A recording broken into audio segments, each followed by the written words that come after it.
Good day, everyone. Today's 10 interesting facts is on the Doctor from Star Trek Voyager. Besides 7 of 9's character, I really enjoyed the Doctor's character on Voyager. I would love to see him return at some point, maybe on Picard Season 2? Anyways, don't forget to subscribe to the channel so you can get more of these videos as they come out. Now, let's get into it. Number 1.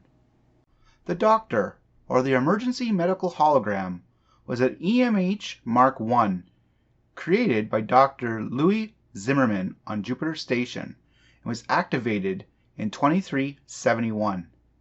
He eventually became the Chief Medical Officer for Voyager, as the original Chief Medical Officer passed away when Voyager was sent across the galaxy to the Delta Quadrant.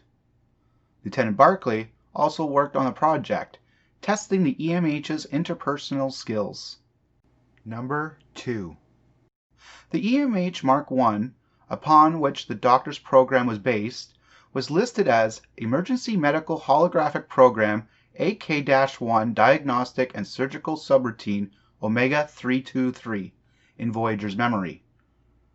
It was developed by a team of engineers to be an emergency supplement to the medical team on starships. Only meant to run for a maximum of 1,500 hours, the program included little personality and interpersonal skills. However, it was capable of treating any known injury or disease, as it was programmed with the medical knowledge of every member world in the Federation, and that of over 5 million surgical procedures. His program even became capable of learning and adapting in order to create new medical treatments. Number 3. The Doctor's first few weeks as a full-time medic on Voyager were not easy for him. He had no control over his activation subroutines, so anyone could activate or deactivate his program solely at their choice. Most of their crew considered him merely a computer program or a tool, and treated him accordingly. He in turn was curt and rude to them, lacking empathy and bedside manner, and he was unhappy that he was being used to perform menial medical tasks. He felt that his perfection and comparative medical genius were not appreciated. When developing or performing exceptional medical procedures, he often cynically remarked that anywhere else performing such kind of procedure would have won him a prestigious award. He was also upset at being the last one to be made aware of events that were not directly within his purview, such as the Maquis crew joining Voyager and Neelix and Kes joining the crew. Number 4. It is not entirely clear when he became Chief Medical Officer. There's no on-screen scene where he's promoted. In the pilot episode, it is established that most of the medical crew is dead, thus needing replacement. In the following episode, there's a scene where Captain Janeway is discussing the issue of replacing the senior officers who died, including the Chief Medical Officer. When Neelix suggests the EMH to replace the Chief Medical Officer, Tuvok and Tom Paris give reasons why the EMH would not be sufficient for the job. Then they go right into discussing training people as medics. The topic is not discussed again until the 6th episode of the first season, when a crew member is rude towards the Doctor and he rebuffs by saying he is the Chief Medical Officer and should be treated with respect. Thus, it would seem the Doctor is promoted to Chief Medical Officer off-screen sometime between Episode 2 and Episode 6 of the first season. Number 5. In 2373, he assisted in stopping Henry Starling's plan to steal a time ship which had accidentally traveled into the past, acquiring a mobile emitter that permitted him movement beyond the limits of Voyager's sickbay and holodeck after Starling stole him from Voyager to question him about their presence in this timeline, transferring him to the mobile emitter to make it easier to threaten his existence. Having escaped Starling, the Doctor rescued Chakotay and Torres from survivalists, returned to Voyager, and enjoyed his newfound freedom from sickbay, the emitter proving simple for the Doctor to use, while also allowing him to return to sickbay. Number 6.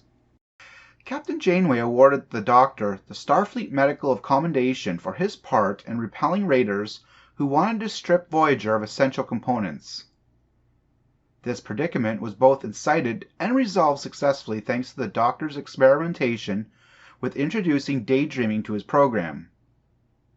The aliens hacked into the Doctor's program, but due to his daydreams, they were given an exaggerated image of Voyager's defenses and were tricked into retreating. In light of his accomplishments, Captain Janeway gave permission for research into the creation of an emergency command hologram to take command of the ship if the senior staff were ever immobilized. Number 7. The Doctor decided to create a holographic family, Doctor's Family Program Beta Rho, in Voyager's holodeck in 2373, using the name Kenneth for himself. They consisted of a wife, Charlene, and 2 children, a son, Jeffrey, and a daughter, Belle. Number 8. The Doctor took keen interest in opera, frequently practicing his singing with a holographic soprano. Singing was not his only creative outlet for the Doctor, though. He worked hard to create a holographic novel called Photons Be Free, based on an EMH on a starship vortex and the treatment he faced from the organic members of the crew. The Doctor also was something of a shutterbug. He enjoyed taking holo Emitter to record his experiences, times with his friends, and away missions. Number 9. In the aborted timeline, where Voyager took 23 years to return to the Alpha Quadrant, 2 weeks prior to the 10th anniversary of the ship's return, the Doctor married a human woman named Lana, and even took the name of her grandfather, Joe. He remained the personal physician of Admiral Janeway, who credited her fine health to his exceptional care over the years, and also he continued to visit Tuvok to monitor him. Number 10. The Doctor's last action on the ship was to help deliver his goddaughter, Muriel, Paris, while in the Borg transwarp hub. As the crew were contacted by Starfleet ships, the Doctor alerted Muriel's father, Tom Paris, that there's someone here who'd like to say hello. I do hope you enjoyed the video about the Doctor. He was certainly a fascinating character, and I really do hope we get to see him again in the future. Take care, and have an awesome day.